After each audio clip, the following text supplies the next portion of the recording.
Neste vídeo estudaremos especificamente a polarização do estimador de mínimos quadrados quando o modelo cujos parâmetros desejamos estimar são do tipo ARX e OEM. Daqui a pouquinho eu falo das siglas mais uma vez. Muito bem, então o modelo ARX, que vem de um modelo com parte autorregressiva e entradas exógenas ou externas. Ela foi apresentado nesse vídeo, vocês podem ver com mais detalhes lá ou na seção 2.6 do livro. Muito bem, então não vou passar de novo no diagrama de blocos, ele está aqui. Esse diagrama de blocos ele pode ser escrito em forma de equação como visto nesta expressão, e isso é o que chamamos de um modelo ARX, em que a parte autorregressiva está aqui, a parte que depende das entradas externas ou exógenas está aqui, e essa aqui é uma parcela de ruído que, por definição, é branca, né? Ou seja, não autocorrelacionada. Pois bem, vamos ao lado da direita. O modelo OEM, ele vem do inglês Output Error Model. Em português não temos sigla, mas dizemos que modelo de erro na saída, em que o ruído branco, NIDK, aparece diretamente aqui na saída, ao passo que o ruído branco aqui aparece na equação, não aparece direto na saída. Ele chega na saída via um filtro que é 1 sobre aqui. Lembrando que A, B e no caso aqui usamos F, são polinômios na variável, no operador Q, que é um operador de avanço. Na prática, escrevemos em termos de operador de atraso, que é elevado a -1. Muito bem, então, está aqui o modelo OEM, de erro na saída, é uma função de transferência com uma entrada, uma saída que eu vou chamar de W na próxima transparência, e somado a eles o ruído para gerar o sinal disponível Y. Escrever isso de forma como uma equação, ela aparece aqui. Então veja, a saída Y é a soma de duas parcelas. Essa parcela é a que eu chamei de W de K, aqui em vermelho, e essa outra parcela é a parcela de ruído. Vamos tentar escrever desta maneira. Então, vamos multiplicar o polinômio f na equação. Fica assim, fq y de k igual a bq, u de k mais fq ni de k. Então, precisamos comparar estas duas equações e vemos que a parametrização do ruído ela é essencialmente diferente. Aqui, o ruído na equação é um ruído branco, e aqui, o ruído na equação é uma parcela branca filtrada por um polinômio fq. Ou seja, este ruído, que tipicamente indicamos por E de K, não é branco, é colorido. Ah, mas eu somei ruído branco na saída. Precisamente, você somou ruído branco à saída, não na equação como ocorre no modelo ARX. E o objetivo deste vídeo é insistir no ponto de que o estimador de mínimos quadrados ele é não polarizado para esse caso, mas ele é polarizado para este caso. E para mostrarmos isso, nós lançaremos mão deste resultado que foi descrito no vídeo Polarização de estimadores lineares. E esse resultado essencialmente diz que a condição para que a polarização seja nula é que o ruído seja ortogonal a cada uma das colunas geradas pela matriz de regressores psi. Colocado em termos estatísticos, o ruído deve ser não correlacionado com cada um dos regressores do modelo.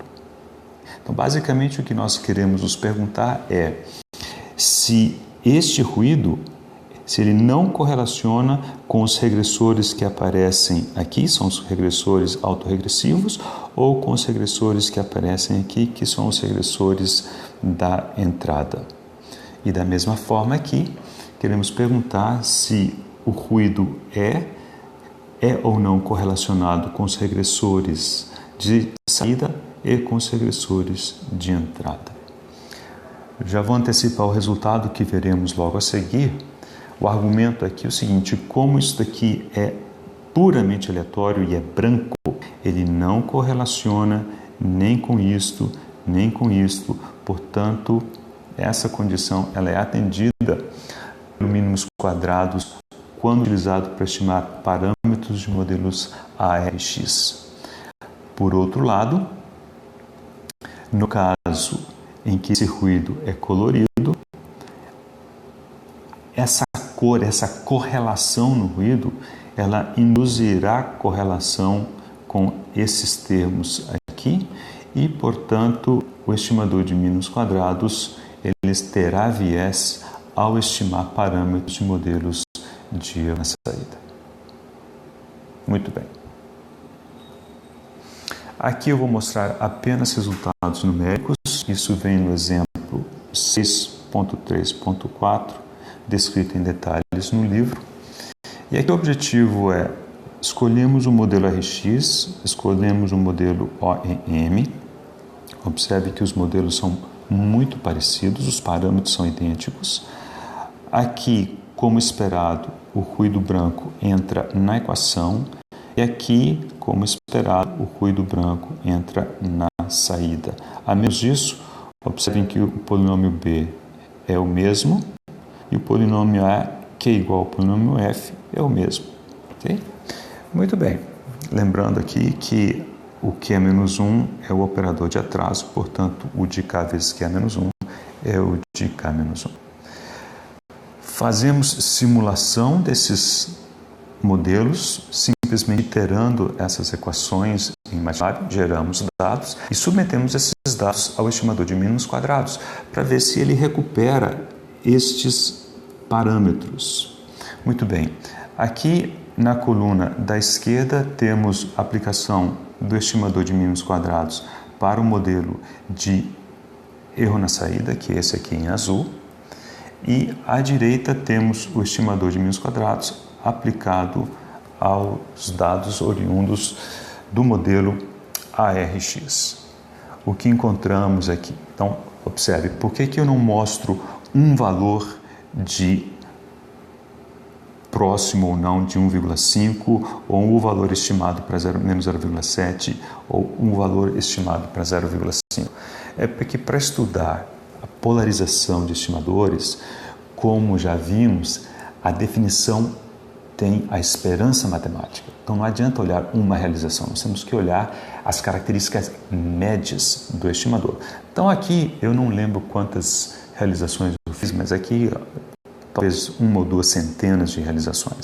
E mostro os histogramas dos valores estimados para cada um dos parâmetros. Então, para estimar o parâmetro 1,5, observe que o estimador de mínimos quadrados, quando os dados são produzidos por modelos RX, às vezes ele estima mais, às vezes ele estima menos, mas em média ele está em cima da mosca, né?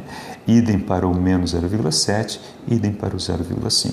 O mesmo não é verdadeiro para o mesmo estimador, mínimos quadrados clássico, aplicado agora a dados que vêm de um modelo de erro na saída gerado por essa equação aqui em azul.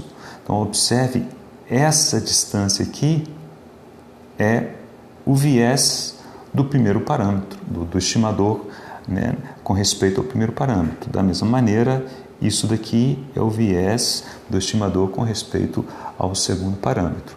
O terceiro parâmetro tem se tiver viés, é um viés bem menor, né? O que é característico de parâmetros que multiplicam os regressores da entrada. Normalmente a correlação se dá com regressores de saída. Então, só mais uma transparência para tentar mostrar para vocês o surgimento dessas correlações em função do ruído que aparece na equação não ser branco. Então, também é um exemplo do livro, exemplo 6.3.5. O título é Polarização devida a ruído autorregressivo e regressores do tipo y de k menos atraso. Muito bem, então o modelo simples do exemplo é esse daqui. Temos dois parâmetros a determinar, um regressor de saída, um regressor de entrada, um ruído, e neste caso o ruído é autorregressivo, ou seja, não é branco, e o ruído autorregressivo de primeira ordem pode ser escrito dessa maneira. A parcela branca está aqui. Muito bem. Na prática, nós não sabemos nada disso, temos apenas conjunto de dados. Então, vamos construir um problema a ser resolvido por mínimos quadrados, imaginando estimar parâmetros A e B. Isso pressupõe que eu decidi trabalhar com o modelo com essa cara. Então, essa é a equação de regressão, e lá vamos nós. Y2 é AY1 mais BU1 mais E2. Isso está explícito aqui na forma de primeira equação matricial. A segunda equação nessa representação matricial é y3 é igual a vezes y2 mais b vezes u2 mais e3 e etc. Ok. Agora nós precisamos enxergar que a polarização surgirá como consequência da correlação entre este vetor, que chamamos de E, e alguma das colunas dessa matriz que chamamos psi.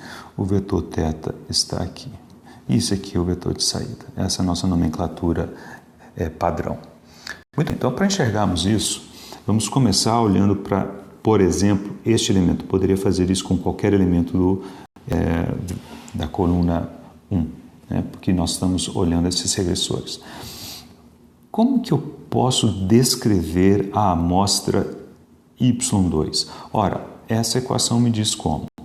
Ela é AY de 1 mais BU de 1 mais E2. Okay? Ou seja, essas informações todas estão dentro desse número que foi medido, chamado y2. Muito bem? Agora vamos olhar a parcela correspondente do ruído, E3. Segundo estamos vendo aqui, o E3 é C, E2 mais Ni de 3.